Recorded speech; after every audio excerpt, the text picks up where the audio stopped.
Greetings and peace. I would like to start this with Bismillah ar-Rahman ar-Rahim, in the name of Allah, the Beneficent, the Most Merciful, and Assalamu alaikum wa rahmatullahi wa barakatuhu. Peace be with you and yours. Today's presentation, I would like to talk about Chinese secret societies and their shared interactions with the Islamic world and what they share in common throughout this journey. I represent myself only under free speech, and this is for education and entertainment purposes. Now, this presentation explores the complex interactions between Chinese secret societies and Islam. From the Ming Dynasty onward, clandestine brotherhoods and Islamic networks in China shared similar organizational frameworks, values of loyalty, and mechanisms for resistance against state power. These interactions were not limited to China but extended across maritime and Central Asian connections. Secret societies in China trace their roots back to popular uprisings, mutual aid groups, and clandestine brotherhoods. They were often organized around kinship, ritual, and loyalty to resist oppressive states. The most famous among them include the Heaven and Earth Society, Earthmen in Heaven, the White Lotus, and the Triads, and the concept of even taking the 32 oaths that is in there. Islam entered China via the Silk Road and maritime trade routes during the Tang Dynasty. Muslim merchants, soldiers, and scholars settled in urban centers such as Jian, Guangzhou, and Quanzhou. By the Yuan dynasty, Islam had become deeply rooted in Chinese society, influencing its architecture, scholarship, and local communities. Both Chinese secret societies and Islamic brotherhoods emphasized the values of loyalty, honor, and brotherhood. Initiation rites often required oaths before heaven, earth, and ancestors, which paralleled Islamic initiation rituals, emphasizing loyalty to God and the community. And keep in mind, there were also merchants in the Islamic Golden Age in Baghdad, as it even shows you in Assassin's Creed Mirage, and vice versa.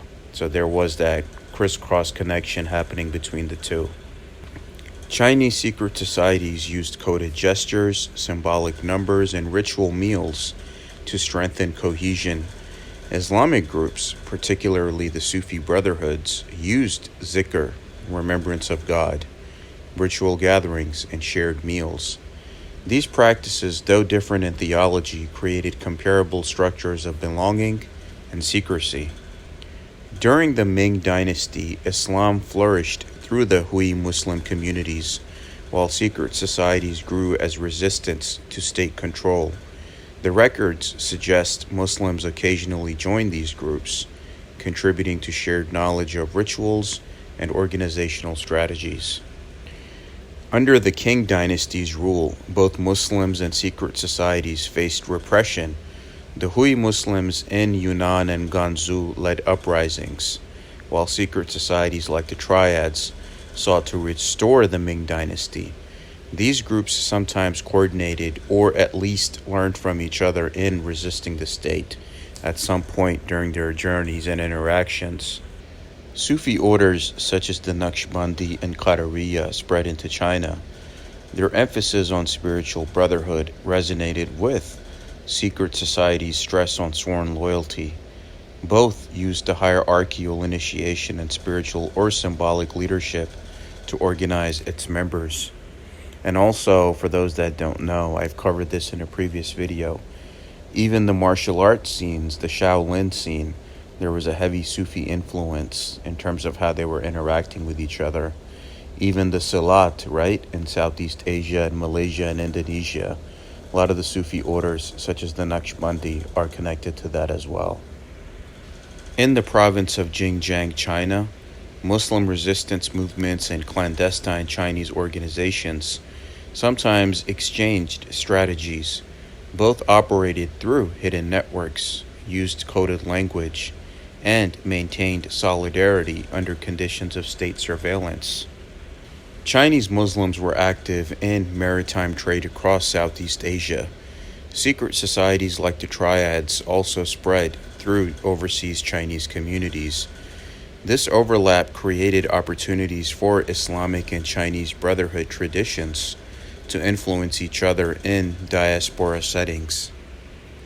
Chinese secret societies adopted moral codes emphasizing righteousness, justice, and revenge against betrayal. Islamic brotherhoods emphasized loyalty to God, honesty, and support of fellow believers. Despite the theological differences, both promoted codes that bound members through shared honor and ethics. Major revolts, such as the Panthay Rebellion from 1856 to 1873 in Yunnan, involved Muslim leaders who shared strategies with Chinese secret societies. These uprisings demonstrated how Islamic and Chinese clandestine traditions converged in practical resistance. Both traditions required members to swear binding oaths. Chinese societies invoked heaven, earth, and ancestors, while Muslims swore by Allah. Oaths were central in maintaining discipline, loyalty, and secrecy. Islam's emphasis on charity, justice, and community influenced how some secret societies framed their resistance as righteous rather than criminal. This provided a moral justification for rebellion against oppressive rulers. Chinese secret societies often used Taoist or Buddhist symbols, but some Muslim members introduced Islamic symbols, such as crescents or calligraphy, into localized practices. This demonstrates cultural adaptation and symbolic blending. Overseas Chinese in Southeast Asia formed secret societies that sometimes intersected with Muslim communities in Indonesia and Malaysia, like what I pointed out with the Salat connected to the Naqshbandi Sufi order in these countries of Indonesia and Malaysia, and how the martial arts is connected with the Islamic connection. Now, both groups operated in port cities and relied on clandestine trust networks for trade and protection.